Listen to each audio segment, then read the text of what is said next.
नमस्कार, मैं हूं Govind Thakur. Face to face में आपका स्वागत है।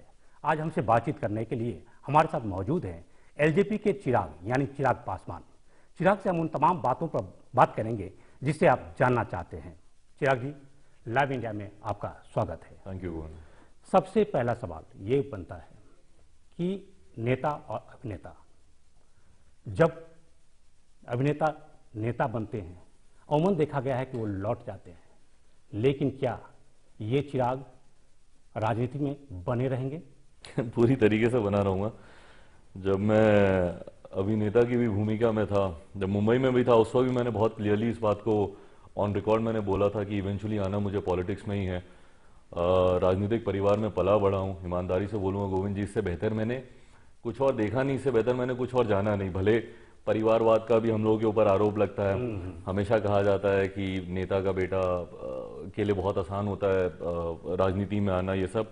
मैं सब बातों को ईमानदारी से मैं कबूल भी करता हूँ कि हाँ, हम लोग के लिए एक ईजी प्लेटफॉर्म मिल जाता है, सब होता है, बट इससे बेहतर मैंने कुछ और देखा नहीं ना। अगर मैं राजनीति नहीं करता तो मैं और क्या करता। मूवी के क्षेत्र में गया, अपने आप को बहुत ज्यादा सहज इसीलिए नहीं फील किया क्योंकि एक्सपीरियंस नहीं था उस क्षेत्र का। हाँ, अगर एक्टर का बेटा होता तो शायद वो भी अच्छे से कर लेता। तो बहरहाल अब राजनीति में हूँ और राजनीति में ही रहूंगा, इससे बेहतर और मैं कुछ कर भी नहीं सकता हूँ। माइलेज भी आपको मिला, आप पार्लियामेंट्री बोर्ड का अध्यक्ष बन गए। अगर आपके बहुत सारे एलजेपी के बहुत युवा शक्तियां थी, लेकिन अध्यक्ष आप ही बने, ये अभी आपको लगते हैं? देखिए, ये तो मैं इससे पहले मैंने इसको बहुत ईमानदारी से मैंने कबूल ही किया कि आपके लिए इजी जरूर हो जाता है जब आप एक बड़े राजनीतिक परिवार से आते हैं या आप एक ऐसे पिता के पुत्र होते हैं जिनकी खुद का एक बहुत बड़ा राजनीति में ही नहीं बोलूंगा, किसी भी क्षेत्र में अगर नाम होता है तो उस क्षेत्र में सेकेंड जनरेशन के लिए जाना आसान होता है। बट उसी के साथ मैं उतनी ईमानदारी से इस बात को भी जरूर बोलूंगा कि राजनीति खास तौर पर गोविंद जी, आप भी इस बात से इत्तेफाक रखेंगे, एक ऐसा क्षेत्र है जहां पे आप निर्णय नहीं लेते, जनता निर्णय लेती है। वो पसंद करती है या आपको नापसंद करती है। अगर जनता का आपको समर्थन नहीं मिलता तो आप पार्लियामेंट्री बोर्ड के चेयरमैन बन जाएं, आप एक अपनी पार्टी बना ले, आप अपनी पार्टी के राष्ट्रीय अध्यक्ष हो, कुछ हो जाए। कितनी ऐसी पार्टी है जिसका नाम भी शायद लोग नहीं जानते। चिराग जी, 2.5 साल हो गए हैं आपके गवर्नमेंट के। जो सोच के आपने ज्वाइन किया था एनडीए को, आप कहां तक देखते हैं? क्या काम हो रहा है? देखिए, बिल्कुल काम हो रहा है गोविंद जी, मैं इसको मैं ईमानदारी से मानूंगा, काम हो रहा है। कहीं ना कहीं एक प्रत्यक्ष या अप्रत्यक्ष रूप से एक ये छवि भी जरूर बन गई थी कि भैया जब ये एनडीए की सरकार आएगी, पीएम साहब हमारे मोदी जी होंगे, तो रातों रात सब बदल जाएगा। जब आप 125 करोड़ जनता के भविष्य को बदलने की बात करते हैं, उनकी बेहतरी की बात करते हैं, उनकी जिंदगी में एक बेहतर बदलाव लाने की बात करते हैं, तो रातों रात कुछ नहीं होता, उसके लिए समय जरूर लगता है। ये समझ में नहीं आ रहा है कि पासवान जी 12 साल मोदी खिलाफ रहे, ऐसी क्या बात हो गई जो फिर से उन्होंने आपके कहने पे एनडीए ज्वाइन कर लिया? कैसी है, कौन सी ऐसी बात है? मेरे कहने पे नहीं, नहीं, लोग तो यही कह रहे हैं कि आपने जाके उनको नई धारा में दी। हाँ, नहीं, कहीं ना कहीं मेरी सोच ये जरूर थी, बट जब मैंने अपने राष्ट्रीय अध्यक्ष के सामने अपनी व्यक्तिगत राय रखी, उस वक्त बहुत ज्यादा मुझे उनका समर्थन नहीं मिला। बहरहाल देखिए, तब तक मेरे ऊपर केंद्रीय संसदीय बोर्ड के अध्यक्ष होने की जिम्मेदारी आ चुकी थी और मेरे लिए बहुत जरूरी था कि जो भी निर्णय लिया जाए वो अंतोगत्वा पार्टी के हित में होना चाहिए, तमाम हमारे पार्टी के वरिष्ठ सम्मानित नेताओं की सहमति से होना चाहिए। मेरे लिए ये बहुत जरूरी था। व्यक्तिगत राय मेरी पक्ष में हो सकती है, विपक्ष में हो सकती है, बहरहाल उस वक्त मेरी भी पक्ष में ही थी कि हम लोग को एनडीए के साथ जाना चाहिए। तो जब मैंने पार्लियामेंट्री बोर्ड की बैठक बुलाई उन दिनों, और उस वक्त तमाम अधिकांश हमारे पार्टी के जितने भी पुराने नेता हैं, जितने भी वरिष्ठ साथी हैं, सबकी राय यही थी कि आज की तारीख में एनडीए के साथ जाना ही हमारे लिए एकमात्र विकल्प है। जिस प्रीवियस अलायंस में थे, मैं पुनः दोहराना नहीं चाहता, उसमें बहुत इंटरव्यूज में मैंने कहा, बट प्रीवियस अलायंस में भी बहुत सी चीजें सहज नहीं हो पा रही थी हम लोग के लिए। तो बदलाव, उस वक्त समय की जरूरत थी, पार्टी के हित में इस फैसले को लेना बहुत जरूरी था और मुझे खुशी है कि हमारे राष्ट्रीय अध्यक्ष ने अंतोगत्वा जो भी निर्णय लिया वो पार्टी के हित को प्राथमिकता देते हुए ही लिया। आप सम्मान की बात कर रहे थे, क्या यूपीए में आपको सम्मान नहीं मिल रहा था? देखिए, सम्मान, मैंने कहा कि जैसा हम लोग सहज वहां पे नहीं महसूस कर रहे थे। पुनः मैं बीती बातें हैं बहुत ज्यादा, उसको अब मैं पुनः नहीं दोहराना चाहता, बट हाँ, उस वक्त हम लोगों ने कोशिश, एक ईमानदार कोशिश की थी। देखिए, लोक जनशक्ति पार्टी और खासतौर पर हमारे राष्ट्रीय अध्यक्ष जी की एक ऐसी छवि है कि वो जिस भी गठबंधन के साथ होते हैं पूरी ईमानदारी के साथ होते हैं। बहरहाल उस वक्त हम लोग यूपीए के साथ थे, ईमानदारी से हम लोग उस गठबंधन धर्म का पालन हम लोग करना चाहते थे। हम लोग चाहते थे कि हम लोग का समय रहते सीटों को लेकर बंटवारा हो जाए, सहमति बैठ जाए, सोनिया जी से दो बार हमारी मुलाकात भी हुई, लेकिन नहीं बात हो पाई। बट बात नहीं हो पाई। राहुल जी से मिलने का उस वक्त समय हम लोगों को नहीं मिल पाया। मतलब ये हुआ कि एलजेपी की जो पहले विचारधारा थी उसमें आपके आने के बाद बदलाव आया है। आने का बदलाव नहीं आया, विचारधाराएं हमारी वैसे ही हैं। देखिए, आज की भी तारीख में हमारी पार्टी पूरी तरीके से समर्पित है। दलितों की बात हो, पिछड़ों की बात हो, अल्पसंख्यकों की बात हो, गरीब वर्ग की बात हो। चिराग, आपके माइनॉरिटी जो है आपके साथ जुड़े हुए थे, पिताजी के साथ आप आ गए हैं तो और अच्छी बात है। आपको नहीं लग रहा है कि माइनॉरिटी आपसे थोड़ा सा दूर हुआ है? ईमानदारी से मुझे ऐसा नहीं लगता है। इस बात का प्रचार जरूर किया जा रहा है, या अगर मैं बोलूँगी इस बात का दुष्प्रचार जरूर किया जा रहा है। ये एक प्रोपोगेंडा के तहत इस बात को फैलाया बहुत जाता है कि माइनॉरिटी वर्ग बीजेपी के साथ नहीं जुड़ता है या एनडीए गठबंधन में अपने आप को सहज नहीं महसूस करता है। मैं ईमानदारी से बोलूँगा, जितना समर्थन इस वर्ग का, माइनॉरिटीज का लोकसभा से पहले हमारे साथ था, मुझे लगता है उसमें आज और इजाफा ही हुआ है और मजबूती से वो लोग हमारे साथ जुड़े हैं। आपकी तरफ से क्या भरोसा है उनको कि अगर मोदी सरकार के द्वारा कोई भी विचलित होता है तो क्या आप सरकार को रोकेंगे या हट जाएंगे, छोड़ देंगे? बिल्कुल, हम लोगों ने हमेशा ऐसा किया भी है। अगर आप हमारे राष्ट्रीय अध्यक्ष, अगर आप इतिहास देखेंगे, 2002 में जिस तरीके से गोधरा का इशू उठकर आया था, उस वक्त केंद्रीय मंत्री रहते हुए, उस सरकार के केंद्रीय मंत्री रहते हुए ही हमारे राष्ट्रीय अध्यक्ष ने इस्तीफा भी दिया था। बहरहाल कुछ ऐसे मुद्दे हैं जिसके ऊपर आप कॉम्प्रोमाइज बिल्कुल नहीं कर सकते। उसमें जब आपकी सोच क्लियर है, आपके विचार क्लियर हैं, आपके सिद्धांत क्लियर हैं, उसके साथ आप समझौता आप कभी नहीं कर सकते। चिराग, नोटबंदी को लेकर बहुत अभी अफरा तफरी का माहौल देखा जा रहा है। समर्थन में, विरोध में तमाम बातें हो रही हैं। आपको लग रहा है कि नोटबंदी से काला जो धन था वापस तो आ रहे हैं, लेकिन वो रुक जाएगा? किस तरह से आप देखते हैं इसको? मेरा व्यक्तिगत तौर पर मानना है, और मैं अपनी पार्टी की तरफ से अधिकृत भी हूं इस बात को कहने के लिए, कि मुझे लगता है कि इससे बेहतर फैसला काले धन को लेकर हो, आतंकवाद को लेकर हो, या एक जो सबसे बड़ा जो एक समस्या हमारे देश में बनी हुई थी फेक करेंसी को लेकर, बिल्कुल, काफी हद तक उस पर इससे लगाम लगी है, अंकुश आया है। और मुझे लगता है कि आने वाले समय में हमारे प्रधानमंत्री जी ने फैसला लिया, बहुत सोच समझ कर लिया होगा। चिराग पासवान से मेरी बातचीत जारी रहेगी, तब तक लेते हैं एक छोटा सा ब्रेक।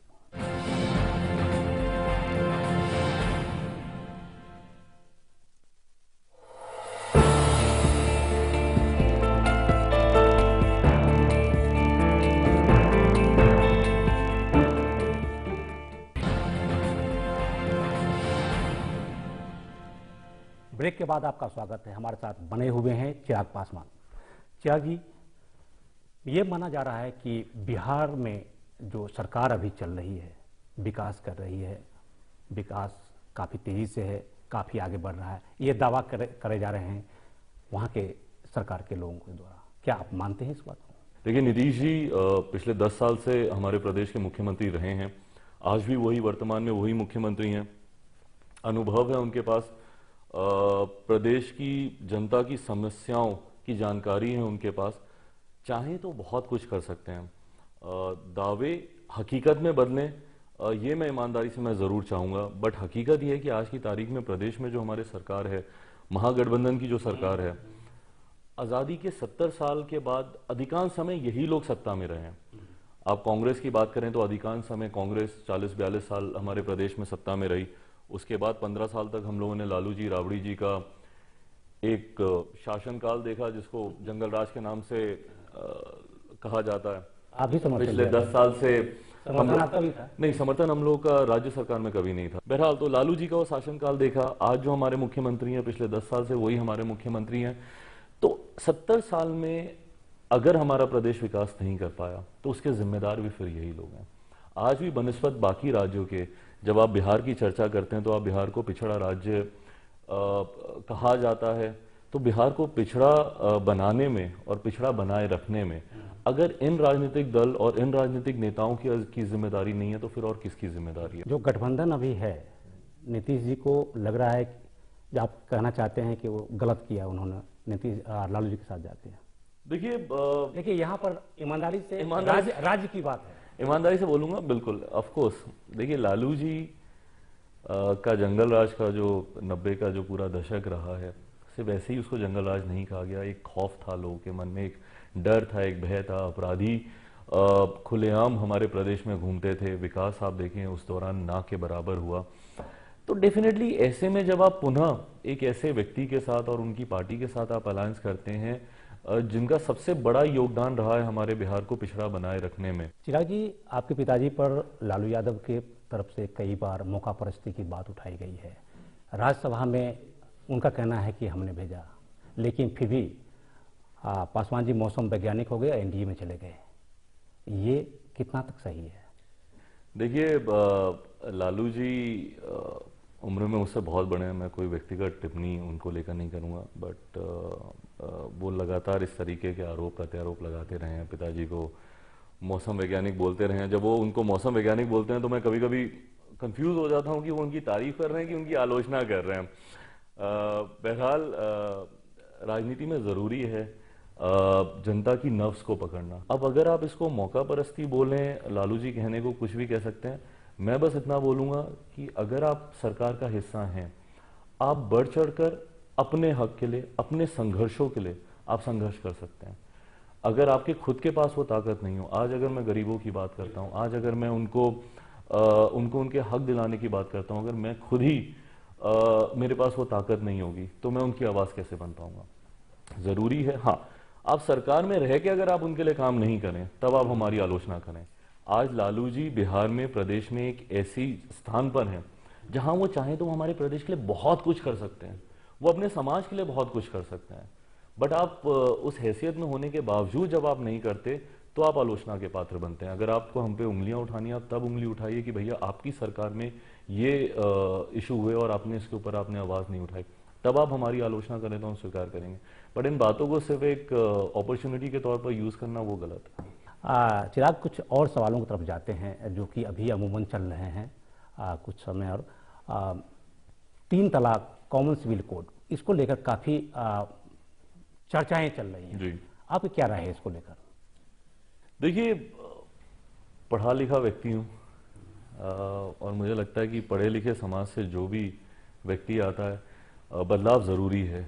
बदलते समय के साथ आपकी सोच में बदलाव आना बहुत ज़रूरी है और ये हर समाज में, मैं ये इसको किसी जाति के साथ, किसी धर्म के साथ, किसी क्षेत्र के साथ जोड़कर नहीं देखता हूँ। जब विचलित कभी कभी आप हो जाते होंगे, जब गौरक्षक द्वारा दलितों को पिटाई होती है, जेएनयू कांड होते हैं, बेमुला वाली बात होती है, इस पर आप कहीं ना कहीं असहज तो होते हैं जो आपके समर्थक नहीं, हैं? असहज नहीं होता, हाँ विचलित जरूर होता हूँ। ये बात मुझे ईमानदारी से बहुत ज़्यादा पीड़ा देती है कि आज भी आज़ादी के 70 साल के बाद भी, 7 दशक बीतने के बाद भी, अगर आपके ऊपर अत्याचार सिर्फ इस कारण से होता है कि आप दलित समाज से आते हैं, आप दलित वर्ग से आते हैं, इससे बड़ी शर्म की बात और इससे बड़ी चिंता का विषय हमारे लिए और कुछ नहीं हो सकता। आज भी आपको टारगेट सिर्फ इसीलिए बनाया जाता है क्योंकि आप एक दलित वर्ग से आते हैं। ये आपके लिए बहुत बड़ी चिंता का कारण होना चाहिए। लोगों की सोच में बदलाव आने की जरूरत है। समाज में जागरूकता लाने की जरूरत है कि व्यक्ति को समाज से जोड़कर देखना या व्यक्ति के बैकग्राउंड से उसको जोड़कर देखना और उसके ऊपर अत्याचार करना या उसको सम्मान देना just by the virtue that the background he comes from, ये गलत है बिल्कुल। और इसमें मैं ईमानदारी से मैं कबूल करूंगा कि दलित समाज का अहद करने में बहुत से ऐसे राजनीतिक दल और ऐसे राजनीतिक नेता भी जिम्मेदार रहे हैं जिन्होंने दलित समाज का हितैषी बनने की कोशिश में सबसे ज्यादा नुकसान किया इस बार का। ये एक ईमानदारी, ये एक इशारा मेरा किसी व्यक्ति विशेष या किसी पार्टी विशेष की तरफ नहीं है, ये कलेक्टिव रिस्पॉन्सिबिलिटी होनी चाहिए हम सबकी। आज जब दलित समाज की बात आती है या दलित उत्पीड़न की अगर बात आती है, आप चिन्हित करके मुद्दे क्यों उठाते हैं? आपको याद होगा पिछले मॉनसून सेशन में, इस बार का तो सेशन चला ही नहीं विंटर का, बट मॉनसून सेशन में दलित उत्पीड़न चर्चा के लिए ये विषय सदन के सामने आया। सारी पार्टीज ने इसमें भागीदारी ली, बट वहां पर पूरा विषय कहां पर आकर रुका? गुजरात में ऊना में जो घटना घटी, विपक्षी दलों ने प्रमुखता से सिर्फ उसको चर्चा का विषय बनाया। बाकी प्रदेशों में हो रहे दलित उत्पीड़न के बारे में किसी ने चर्चा करनी जरूरी नहीं समझी। क्यों? क्योंकि हमारे प्रधानमंत्री गुजरात से आते हैं, उनकी राजनीति को सूट करता है कि जब आप गुजरात के ऊपर उंगली उठाएंगे तो आप हमारे प्रधानमंत्री के ऊपर उंगली उठा लें। जबकि उसी दौरान बिहार प्रदेश में, क्योंकि मैं बिहार से आता हूं, मैं अपने प्रदेश की मैं बात ज्यादा करूंगा, बिहार में उसी दौरान लगातार दलित उत्पीड़न हुए। जिस दिन ये चर्चा हो रही थी उससे 3 दिन पहले बिहार में लगभग 100 के करीब दलित छात्रों को गांधी मैदान में जेपी मूर्ति के नीचे पुलिस के द्वारा अपराधियों की तरह उनके ऊपर लाठियां बरसाई गई। और क्यों? क्योंकि वो सिर्फ एक अपनी जायज मांगों को लेकर राजभवन तक वो मार्च करना चाह रहे थे, उसके लिए उनके ऊपर अपराधियों की तरह लाठी बरसाई गई। इसकी चर्चा किसी ने नहीं की। राहुल गांधी, बहुत अच्छी बात है। रोहित वेमुला के साथ जो हुआ, हैदराबाद यूनिवर्सिटी जाते हैं, बहुत अच्छी बात है। ऊना में जो घटना घटी वहां पर राहुल गांधी जाते हैं, बहुत अच्छी बात है और उनको जाना भी चाहिए। बट वहीं पर राहुल जी को बिहार भी जाना चाहिए। जब ऐसी घटनाएं वहां पे घटती हैं, बिहार में उनकी सरकार है, उनके समर्थन से चल रही वो सरकार है, वो वहां पे नहीं जाते हैं तो कहीं ना कहीं ये संकेत जाते हैं कि जहां पे आपकी सरकारें हैं, जहां पे आप उसको नियंत्रित कर सकते हैं, आप नहीं करते। बट जहां पे आपकी सरकार नहीं है, आप उसको चिन्हित करते हैं क्योंकि वो आपकी राजनीति को सूट करता है। ये गलत है। चिराग से हमारी बातचीत जारी रहेगी, तब तक लेते हैं छोटा सा ब्रेक। ब्रेक के बाद हम जल्दी वापस आते हैं।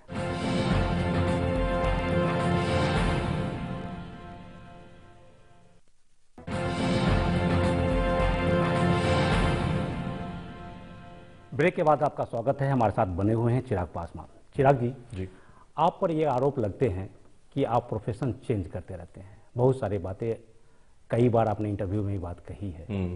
पहले आप कंप्यूटर साइंस, फिर आप फैशन डिजाइनर, फिर अभिनेता, अब नेता। आगे क्या? नहीं, आगे कुछ नहीं। आपने जितने भी मेरे प्रोफेशन का जिक्र किया, बहरहाल उसमें से ईमानदारी से अगर किसी एक प्रोफेशन को मैंने सीरियसली लिया था और उसमें मेहनत कर रहा था, वो सिर्फ और सिर्फ मूवीज़ थी। मुंबई गया था, 3-4 साल वहाँ पे ईमानदारी से स्ट्रगल किया मैंने। एक फिल्म की कंगना के साथ, अच्छी बुरी डिबेटेबल, बट हाँ जो भी किया अपनी मेहनत से किया वहाँ पर।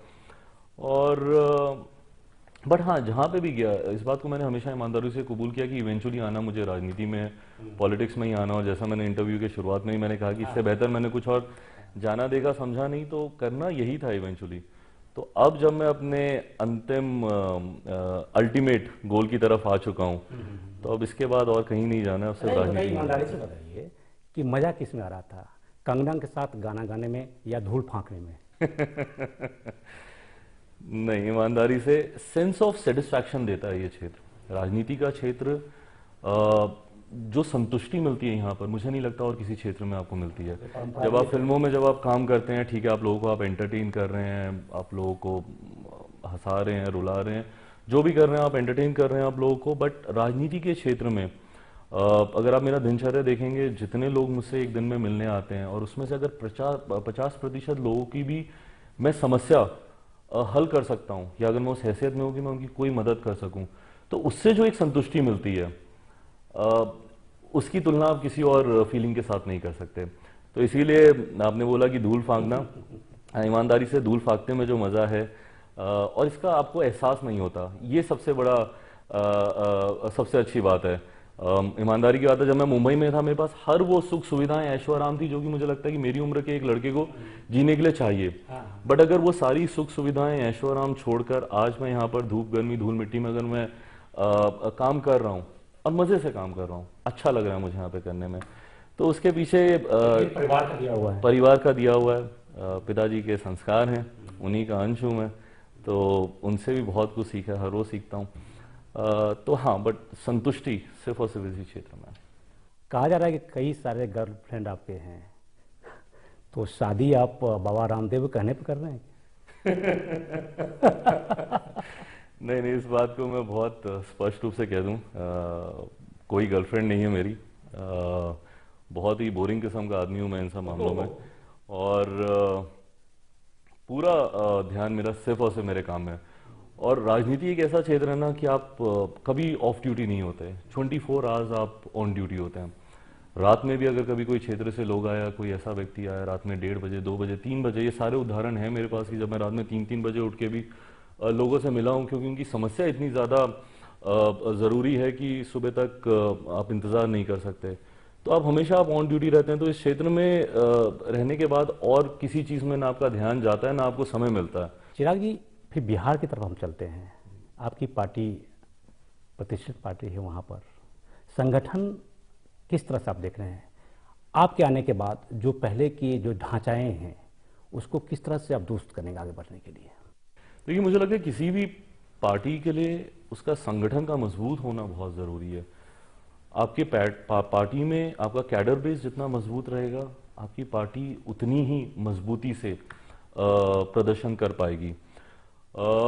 मैं जब से पार्टी के साथ जुड़ा हूं और जब से मुझे जिम्मेदारी दी गई है केंद्रीय संसदीय बोर्ड का अध्यक्ष की, जब से जिम्मेदारी मुझे मिली है, तब से मेरा पूरा का पूरा ध्यान सिर्फ पार्टी के संगठन को मजबूती देना। और ये सिर्फ मैं कागजों पर नहीं, या ये सिर्फ मैं भाषणों में बोलने के लिए नहीं, या इंटरव्यूज में बोलने के लिए नहीं, मैं ईमानदारी से बिहार के हर जिला में व्यक्तिगत तौर पर जाकर, बिहार के संभवतः हर प्रखंड में व्यक्तिगत तौर पर जाकर मैं इस बात को सुनिश्चित कर रहा हूं कि मेरे हर प्रखंड की हर पंचायत में और संभवतः हर बूथ में पार्टी को रिप्रेजेंट करने वाले व्यक्ति ना सिर्फ मौजूद हों, बल्कि वो मेरे साथ भी डायरेक्ट संपर्क में कहीं ना कहीं रहें। तो इस बात को मैं अब व्यक्तिगत तौर पर मैं सुनिश्चित कर रहा हूं कि बूथ लेवल तक पार्टी को लेके जाया जाए, जिसमें काफ़ी हद तक कामयाबी भी हमें मिल चुकी है। और मुझे लगता है कि और साल भर में आप देखेंगे एक नई मजबूती के साथ लोक जनशक्ति पार्टी विशेषतः बिहार में उभर कर आएगी। बिहार में देखा जा गया है कि युवा बहुत बेरोजगार हैं, काम नहीं उनके पास में है। आप अभी सरकार में बिहार में नहीं हैं, आगे आने की कोशिश आप करेंगे, क्या योजनाएं आपकी रहेगी और इस सरकार को आप क्या कहना चाहेंगे जो कि आपकी नज़र में किस तरह की है? देखिए, ठीक आपने बोला कि राज्य सरकार में हम लोग विपक्ष में हैं, तो राज्य सरकार से बहुत समर्थन भी नहीं मिलता है, और जो हम लोग की अपेक्षाएं हैं, जैसा मैंने कहा कि आज की मौजूदा महागठबंधन सरकार के पास हर तरीके का अनुभव है। इनको पता है कि वहाँ की समस्याएं क्या हैं। इन्हीं के दौर में लगातार हमारे प्रदेश से पलायन होता रहा, युवा वर्ग दूसरे प्रदेशों में जाकर काम करने के लिए मजबूर होता रहा। बहुत से हमारे साथी हैं जो कि दूसरे प्रदेशों में जाकर मजदूरी करते हैं, कई बार उन्हें वहाँ पर अपमानित भी होना पड़ता है। मुंबई में मैंने खुद रहा हूँ, वहाँ पर मैंने देखा है कि किस तरीके से लोगों को अपमानित किया जाता है। वहाँ पे आप बिहार से आते हैं, आपको बिहारी कह के आपको अपमानित किया जाता है। बहरहाल मैं हर मन से गर्व से कहता हूँ, सम्मान से कहता हूँ कि मैं बिहारी हूँ, और यही गर्व सम्मान मुझे हर व्यक्ति में मैं देखना भी चाहता हूँ। वो तभी संभव होगा जब आप आत्मनिर्भर होंगे, आप इतने मजबूत होंगे, आपका प्रदेश खुद इतना ताकतवर होगा कि आपको आपके प्रदेश में ही तमाम तरीके की सुविधाएं मिले, रोजगार के अवसर मिले। केंद्र सरकार का मैं जरूर धन्यवाद देना चाहता हूं कि युवा वर्ग को विशेषता ध्यान में रखते हुए जिस तरीके की योजनाएं हमारी केंद्र की सरकार लेकर आई, भले वो मुद्रा योजना हो, या वो स्टार्टअप हो, या फिर विशेषतः SC ST वर्ग से आने वाले युवाओं को देखते हुए स्टैंड अप योजना वो जिस तरीके से लेके आए, तो कहीं ना कहीं आप सिर्फ रोजगार पाने वाले नहीं, रोजगार देने वाले की हैसियत में हमारे युवा वर्ग को लेके जाने वाली ये तमाम योजनाएं हैं। इसी तरीके से एक 125 करोड़ क्या हुआ जो मोदी जी ने अनाउंस किया था बिहार को लेकर, उसका क्या हो गया? वो तो नहीं गया वहां पर। नहीं, बिल्कुल ये आरोप उनके भी तो है। नहीं, उनके आरोप बिल्कुल सही है। ये विधानसभा के चुनाव से पहले हाँ। जो हमारे प्रधानमंत्री जी हमारे प्रदेश के विकास को लेकर विभिन्न क्षेत्रों से जुड़े हुई इन योजनाओं की घोषणा करके आए थे। मैं विश्वास के साथ कहना चाहता हूं कि धीरे धीरे तमाम ये सहायता राशि हमारे प्रदेश को जा रही है। हमारे प्रदेश के साथ सबसे बड़ी चिंता कहां पर आकर रुकती है कि जितनी केंद्र से राहत सहायता राशि हमारे प्रदेश में जाती है उसका यूटिलाइजेशन ही नहीं होता है। आज भी अगर आप आंकड़े निकलवा लें वहां पे, पहले हमारे प्रदेश को शिकायत होती थी कि भैया आप कौन होते हैं निर्धारित करने वाले कि इस योजना में इतने पैसे जाएंगे, या इंदिरा आवास में उतने जाएंगे, या फलाना केंद्र की योजना में उतने जाएंगे। आप हमें स्वतंत्रता दीजिए कि हम कैसे पैसे खर्च करना चाहते हैं। नीति आयोग का जब से गठन हुआ उसके बाद इस बात की भी उनको स्वतंत्रता दे दी कि आपको जैसे पैसे खर्च करने आप कीजिए। 32% से बढ़ाकर 42% कर दिया, जो कि केंद्र का रेवेन्यू जनरेट होता है उसमें से 42% हिस्सा अब हमारी राज्य सरकारों को जाने लगा। बट हकीकत यह है कि आप आज भी अगर आप आंकड़े निकाल के देख लें, कितनी ऐसी राशि है जो कि लैप्स हो जाती है, इस्तेमाल ही नहीं होती। उसको साल भर में हमारी राज्य सरकार खर्च ही नहीं कर पाती है, उसका इस्तेमाल ही नहीं कर पाती है। तो जब तक वो सिस्टम वहां पे डेवलप नहीं होगा, जब तक वो इंफ्रास्ट्रक्चर, सिर्फ पैसा दे देने से ही काम नहीं खत्म होता है, पैसे का सही एग्जीक्यूशन हो, घोटालों में पैसा नहीं जाए, जनता का पैसा है, जनता तक जाए, इंफ्रास्ट्रक्चर में उसका इस्तेमाल किया जाए, इस बात को भी सुनिश्चित करना जरूरी है। और मुझे लगता है कि केंद्र अपने मॉनिटरिंग सिस्टम से कहीं ना कहीं इस बात को भी सुनिश्चित कर रही है। राज्य सरकार भी अगर इसमें गंभीरता दिखाए, उन्हीं का पैसा है वो, केंद्र सरकार इसको अनाउंस कर चुकी है, प्रधानमंत्री जी हमारे अनाउंस कर चुके हैं, वो अपनी योजनाएं बनाएं, उसका डीपीआर तैयार करें, उसका एस्टीमेट दें और उसको यूज करें, इस्तेमाल करें, कौन रोक रहा है। चिराग, हमसे बातचीत करने के लिए आपका बहुत बहुत धन्यवाद। थैंक यू ये थे चिराग पासवान, जिन्होंने पूरी बेबाकी के साथ सभी सवालों का जवाब दिया। अगले सप्ताह हम किसी और बड़े चेहरे के साथ आपके साथ मौजूद होंगे। तब तक लेते हैं आपसे विदा। नमस्कार।